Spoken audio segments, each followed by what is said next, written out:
J'ai dit, oh, vous les gens du RHDP, là, vous êtes dans vos panels, vous êtes devenus des psychologues, vous êtes devenus des sages, et puis dans vos panels, là, on vous entend.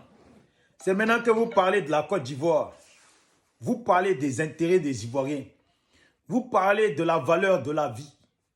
Oui, dans vos panels, là, vous êtes là, le pays va bien, le pays est calme.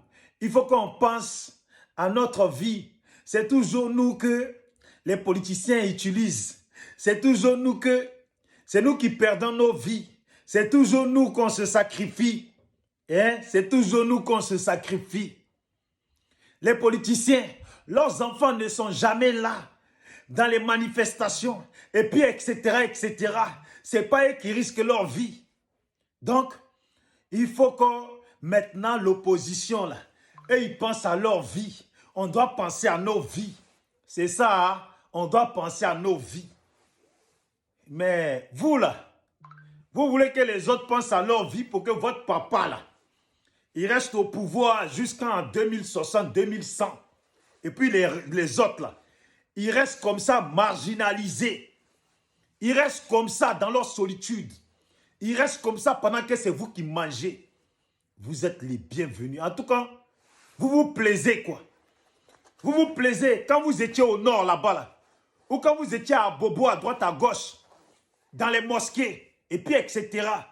Les petits délinquants d'Abidjan, là, issus du nord, là, ou musulmans, on était en train de vous manipuler pour aller contre le pouvoir de Gbagbo, déstabiliser le pays, y compris détruire des vies, et puis sacrifier vos vies. Là, vous n'avez rien dit. Hein?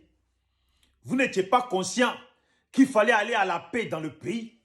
Vous n'étiez pas conscient que c'était les dirigeants, là, leurs enfants, ce n'est pas eux qui se sacrifient. Vous n'étiez pas conscient que les enfants de Ouattara ne seraient pas parmi vous. Vous n'étiez pas conscient, excusez-moi, j'ai dit Ouattara, papa. Les enfants de papa ne seraient pas parmi vous. Les enfants de Dominique, excusez-moi, les enfants de maman ne seraient pas parmi vous. Vous êtes partis vous sacrifier, vous étiez prêts. Vous avez aiguisé vos machettes, vos couteaux. Vous vous êtes chargé des calaches. On vous a distribué avec un peu d'argent et de mensonges. Et puis on vous a dit que c'était pour Boubou. C'était parce qu'on n'aimait pas musulmans. Et puis vous le savez très bien que c'était faux. Vous êtes allés vous sacrifier. Vous êtes allés et puis vous avez détruit des vies en Côte d'Ivoire. Les vidéos sont là. Aujourd'hui, autour des autres, ça fait 15 ans que vous tenez le pouvoir. Les autres disent aujourd'hui qu'eux aussi, là, ils sont prêts à se sacrifier. Maintenant, vous devenez des psychologues. Vous devenez des gens logiques. Vous devenez des gens vicieux, malins.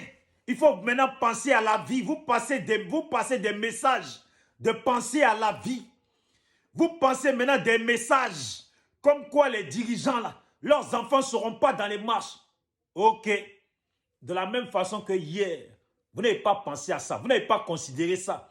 Vous avez aiguisé machette, chargé en calache, munitions. Et puis aller détruire des vies, des milliers des Ivoiriens. Là. Hein? Les pro-Gbagbo, là.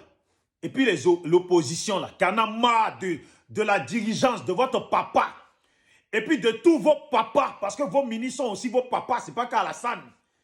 Les Bakongo, si c'est Bakongo, Big Togo, etc. là, sont vos papas. Et puis les femmes au pouvoir sont vos mamans. Mais attends, c'est quoi votre problème? Si les gens de l'opposition là disent que eux là, c'est pas grave, ils sont prêts à sacrifier leur vie. Maintenant, vous, votre rôle, c'est d'encore aiguiser vos machettes, préparer vos calaches, préparer vos munitions, être prêts à les exécuter, à les tuer. Eux, ils disent, ils sont prêts à sacrifier leur vie. Pour que le pouvoir change, ce risque-là, là, ils sont prêts à le prendre. De la même façon que vous l'avez pris hier, là, de la même façon, là, eux, ils sont prêts à le prendre. Parce que, bien sûr, hier, votre excuse était que vous ne mangez pas dans le pays. Vous étiez affamés. Donc, vous vous êtes levés, quand vous étiez affamés, là, vous vous êtes levés, prêts à vous sacrifier. Et puis, vous avez liquidé de nombreux Ivoiriens. Mais les autres aussi, maintenant, ils sont à votre place. Et ils disent qu'ils ont faim. Maintenant, ils ont faim, là. Ils sont prêts à se sacrifier comme vous. Maintenant, vous devenez des psychologues. Il ne faut pas faire ça, il faut penser à la vie. Les pro-Gbagbo la disent. Eux, ils n'attendent pas que Michel Gbagbo se mêle. Ils n'attendent pas que l'enfant de Thiam se mêle. Ils n'attendent pas que l'enfant de Afin Guessan se mêle. Ils n'attendent pas que les enfants de Simone se mêlent. Ils n'attendent pas que les enfants de Lida Kwasi se mêlent. Ils n'attendent pas que les enfants d'Aoussou, je ne sais pas quoi, Asso Adou se mêlent. Ils disent que eux là, ils veulent que le pouvoir change. Parce qu'ils sont affamés. Parce que là, ils veulent que le pouvoir change. Vous les marginalisez trop. Ils veulent que le pouvoir change. Donc, ils sont prêts à sacrifier leur vie. Mais c'est leur vie. S'ils disent qu'ils sont prêts à sacrifier leur vie, vous, votre problème, il est où? Quand on parle là, vous dites, commencez seulement, vous allez voir ce qu'on va vous montrer. On va vous bamougou ici, on va vous faire ça, on va vous faire, et puis on va marcher sur vos corps. Mais ils ont attendu tout. Ils savent ils savent de quoi vous êtes capable. Ils savent de quoi vous êtes capable. Vous avez déjà montré, non? Et ils disent, malgré ça, là, ils sont prêts à sacrifier leur vie. Donc, vous, là, arrêtez les discours de psychologues. Préparez vos machettes, vos kalash, vos tout, là. Préparez-vous à rajouter sur les milliers de morts, là, à rajouter encore des morts. Et ils sont prêts pour ça. Ce n'est pas votre vie. Est-ce que c'est votre vie? Quelqu'un a décidé que lui, il est prêt à perdre sa vie. Les gens ont décidé qu'ils sont prêts à perdre leur vie pour que le pouvoir change. Et puis vous, de vous préparer pour les liquider, vous voulez leur dire comment rester en vie.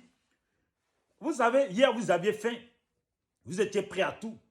Maintenant, là, que vous n'avez plus faim, vous êtes rassasiés. Maintenant, vous pensez à la vie. Vous voyez la vie commencer. Quand on a faim, là, on est prêt à tout. Quand on est rassasié, puis on est bien, le pouvoir est bien, et puis on mange, c'est nous qui mangeons seulement là. Vous voyez que quand tu manges là, la vie elle est plus belle. Tu n'as pas envie de sacrifier ta vie, ni de perdre ta vie. Donc vous là, vous n'avez plus envie de faire face, de refaire ce que vous avez fait hier, les massacres. Mais certains parmi vous le disent plutôt. Laissez les gens, l'opposition là, les gens qui parlent, ce n'est pas quelqu'un qui les envoie. Eux, ils disent de eux-mêmes là. Pouvoir là, ils en ont marre. Ils sont prêts à se sacrifier. Donc vous là, pardon, je me mets à genoux. Préparez vos machettes, vos couteaux, vos drancons, vos gris-gris, vos kalash, vos famas, vos fusils à pommes, vos fusils de chasse. Comme ça, vous allez les liquider à l'aise. Et ils acceptent ça. Même si vous liquidez 6 millions, et puis il reste 1 million là, vous allez garder le pouvoir. Les 1 million là, ils vont tenter aussi plus tard. Préparez-vous, votre rôle, c'est de vous préparer à les liquider. Voilà. Eux, ils sont prêts à perdre leur vie. Est-ce que vous comprenez? Eux, ils sont prêts à perdre leur vie. Vous, préparez-vous à les liquider. Point, c'est tout ce qu'ils vous demandent. Sinon, pouvoir, là, que vous dites, ça va bien, on n'a qu'à aller mollo, et puis vous voulez garder pouvoir jusqu'en 2060, 2100, là. Et ils ont dit, ils ne sont pas d'accord avec ça. Voilà. Donc, de grâce, vos panels où vous parlez, on est tous ivoiriens. Mais hier, là, 2010 aussi, on était tous ivoiriens. Ou quand on dit que vous êtes étrangers, là. Donc, c'était vrai alors. Parce que si en 2010, là, on était tous ivoiriens, là. Et puis, vous êtes venus massacrer. Vous êtes venus massacrer des gens, là. Mais 2025, on est tous ivoiriens aussi. Mais chez les Gbagbo, là, ils ne disent pas que l'opposition ne disent pas qu'ils vont vous massacrer. Eux, ils disent qu'eux, ils sont prêts à se sacrifier pour que vous les massacrez encore. Vous qui savez massacrer, là, eux, ils sont prêts à se sacrifier pour que vous les massacrez. Maintenant, vous, là, soyez prêts. C'est tout. Eux, ils disent, pouvoir, là, ça va changer. Eux, ils disent, ils sont prêts à se sacrifier pour que le pouvoir, là, change. Maintenant, s'ils se sont sacrifiés, que le pouvoir n'a pas changé, tant pis pour eux. Mais ceux qui restent là vont continuer à tenter toujours jusqu'à ce que le pouvoir change. Donc, à bon entendeur, merci d'avoir entendu dans vos panels là, vos discours dont on est tous ivoiriens là. 2010 là, on était tous ivoiriens. 2002 là, ou 2002 là, on était tous ivoiriens. 99 ou je ne sais pas quoi là, on était tous ivoiriens. On a toujours été tous ivoiriens. Depuis 15 ans de pouvoir, où vous coupez les mains des gens qui veulent manifester pour leurs droits là, on était tous ivoiriens. On est tous ivoiriens et puis vous faites ça là. Quand vous parlez de votre papa et puis vous ne voulez pas qu'on parle, on est tous ivoiriens. Hein? Ou c'est vous, vous êtes ivoiriens, nous on n'est pas ivoiriens. Donc c'est ça. Merci à vous. Restez dans vos gammes et puis laissez les autres dans leur gamme. De grâce, merci.